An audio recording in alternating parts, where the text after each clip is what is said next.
എല്ലാവർക്കും വിനീത നമസ്കാരം.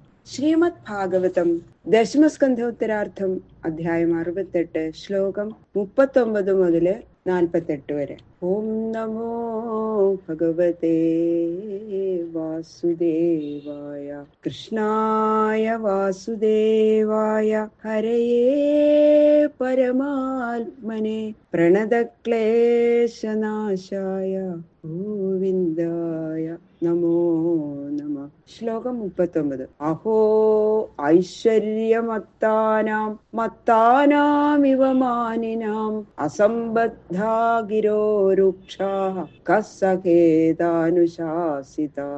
മദ്യപാനം നിമിത്തം ബുദ്ധിഭ്രമം സംഭവിച്ചവരെ പോലെ ആ മദ്യം കുടിച്ചിങ്ങനെ മത്തനായിട്ട് വിവേകമൊക്കെ നശിച്ച് ഐശ്വര്യാദി മതം നിമിത്തം ഞങ്ങളാണ് ഏറ്റവും കേമന്മാര് എന്ന് അഭിമാനിക്കുന്ന അവിവേകികളുടെ ഈ അന്യോന്യ ബന്ധമൊന്നുമില്ലാത്ത ക്രൂര വാക്കുകള് ശാസിക്കാൻ ശക്തനായിരിക്കുന്ന ഏതൊരാളാ കേട്ട് സഹിക്കുക?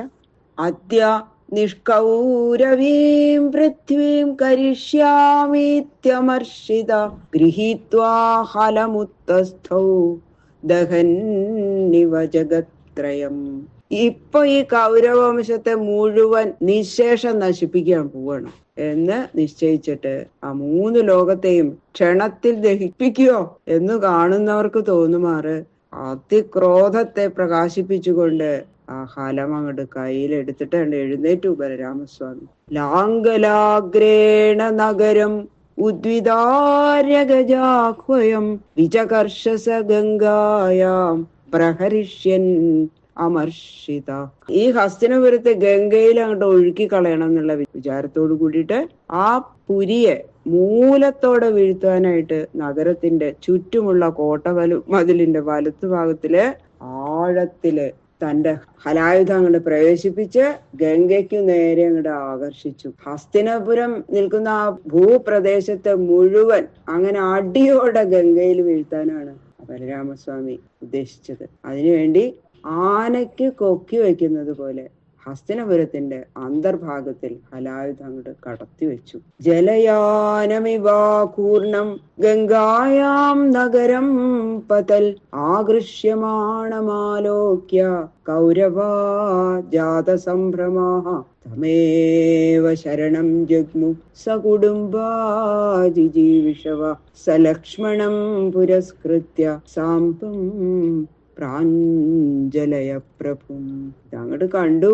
ഹസ്തിനപുരത്തിലെ ആ കൗരവന്മാരെ കണ്ടു. ഭയന്നുപോയി. അവര് ഇങ്ങനെ ചെയ്യുന്നു വിചാരിച്ചില്ല.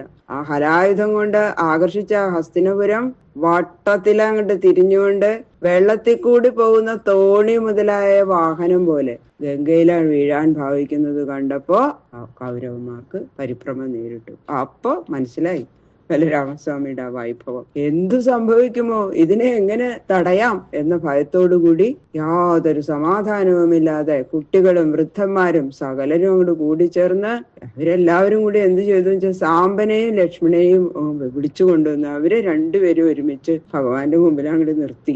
എങ്ങനെയെങ്കിലും ഒന്ന് ജീവൻ നിലനിർത്തിയാൽ മതി, ജീവൻ കിട്ടിയാൽ മതി എന്നുള്ള ആഗ്രഹത്തോടെ ബലരാമസ്വാമിയുടെ കാക്കൽ വീണ അങ്ങോട്ട് നമസ്കരിച്ചു ഇവരെല്ലാവരും കൂടി. എന്നിട്ട് ഇതാ ഭഗവാനെ സ്തുതിക്കാൻ തുടങ്ങി. രാമ രാമ അഖിലാധാര പ്രഭാവം ന വിദാമതേ മൂഢാനാം ന കുബുദ്ധീനാം ക്ഷന്തുമർഹസി അതിക്രമം. ഹേ രാമ, സകലത്തെയും വഹിച്ചുകൊണ്ട് സർവാധാരമായിരിക്കുന്നു പ്രഭു, അങ്ങയുടെ വൈഭവത്തെ ഞങ്ങൾ അറിഞ്ഞില്ല.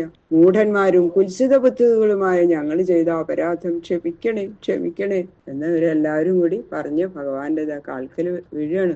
സ്ഥിത്യുൽപത്യപ്യയാനാം ത്വമേകോ ഹേതു നിരാശ്രയ ലോകാൻ ക്രീഡനകാനീശ ക്രീഡതസ്തേ വദന്തി. ഹേ ഈശ്വര, അവിടുന്ന് ഏകൻ ഈ കാണപ്പെടുന്ന സകലത്തെയും സൃഷ്ടിച്ച് രക്ഷിച്ച് സംഹരിക്കുന്നു. അങ്ങയ്ക്ക് അന്യമായ ആശ്രയമില്ല. സൃഷ്ടിയാദി കൃത്യങ്ങൾ കൊണ്ട് സർവദാ കളിക്കുന്ന അങ്ങയുടെ കളിക്കോപ്പുകളാകുന്നു ചതുർദശ ഭുവനങ്ങൾ എന്ന അറിവുള്ള മഹാജനങ്ങൾ പറയുന്നു. ത്വമേവ മൂർധ്നീതമനന്തലീലയാ ഭൂമണ്ഡലം ബിഭർഷി സഹസ്രമൂർധൻ അന്തേ ജയസ്വാത്മനിരുദ്ധ വിശ്വ ശേഷേ അദ്വിതീയ പരിശിഷ്യമാണ.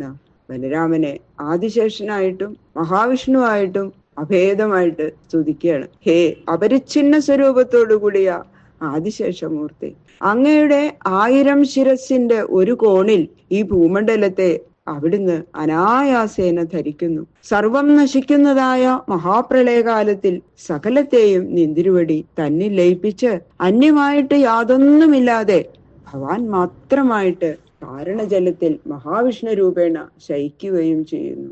കോപസ്തേ അഖില ശിക്ഷാർത്ഥം നദ്വേഷാന്ന ച മത്സരാത് വിപ്രതോ ഭഗവൻ സത്വം സ്ഥിതിപാലന തൽപര. സത്വഗുണത്തെ അവലംബിച്ച് അവതരിച്ചിരിക്കുന്ന അങ്ങയുടെ ഈ കോപം അതിർത്തി തെറ്റി നടക്കുന്ന ദുർജനങ്ങൾക്ക് മഹത്തുക്കളെ അതിക്രമിച്ചാലുണ്ടാകുന്ന ഫലം ഇന്നതാണെന്ന് പഠിപ്പിക്കാൻ വേണ്ടിയിട്ട് മാത്രമാണ്. ഞങ്ങളിലുള്ള ദ്വേഷം കൊണ്ടോ ഈർഷ്യ കൊണ്ടോ അല്ല. എന്തുകൊണ്ടെന്നാൽ ലോകത്തിൽ സജ്ജനസമ്മതമായിരിക്കുന്ന ആര്യമാർഗത്തെ പരിരക്ഷിക്കാൻ വേണ്ടിയിട്ടാകുന്നു അങ്ങയുടെ അവതാരം. അല്ലെങ്കിൽ അങ്ങ് കോപിക്കുമ്പോൾ ലോകം മുഴുവനും നശിക്കുന്നതായ പ്രളയമാണ് ഉണ്ടാവുക. ഇപ്പോൾ ഇത്രമാത്രം പ്രകാശിപ്പിച്ച കോപം ലോകമര്യാദ പാലനത്തിന് ഉപകരിക്കുന്നതാണ് എന്നാണ് എന്റെ അർത്ഥം. ഇപ്പൊ ഇങ്ങനെ പ്രകാശിപ്പിച്ച ഈ കോപം ഉണ്ടല്ലോ, അത് ലോകത്തില് നടത്തേണ്ടത് തന്നെയാണ്, ലോകമര്യാദ പാലനത്തിന് ഉപകരിക്കുന്നതാണ് എന്നാണ് ഭഗവാൻ പറഞ്ഞതിന്റെ സാരം. പിന്നെതാ അവരെല്ലാവരും കൂടി സ്തുതിച്ച് അദ്ദേഹത്തിനെ ശാന്തനാക്കുന്നു. നമസ്തേ സർവഭൂതാത്മൻ സർവശക്തിധരാവ്യയ വിശ്വകർമ്മൻ നമസ്തേസ്തു ത്വാം വയം ശരണം ഗതാഃ. സർവഭൂതങ്ങളുടെയും അന്തർഭാഗത്തിൽ ആത്മാവായിരിക്കുന്ന നാശരഹിതനായുള്ളവനെ, ലോകങ്ങളെ സൃഷ്ടിച്ച് സംഹരിക്കുന്ന ശക്തിയുടെ ആധാരമായുള്ളവന് അങ്ങേക്കായിക്കൊണ്ട് നമസ്കാരം. ഞങ്ങൾ അവിടുത്തെ ശരണം പ്രാപിച്ചിരിക്കുന്നു എന്ന് സ്തുതിച്ചു. അപ്പൊ ആ ക്ഷിപ്രപ്രസാദിയായിട്ടുള്ള ആ സംഘർഷണമൂർത്തി പെട്ടെന്ന് ഇതാ അവരിൽ പ്രസന്നനായിട്ട് അഭയം കൊടുക്കുന്നു.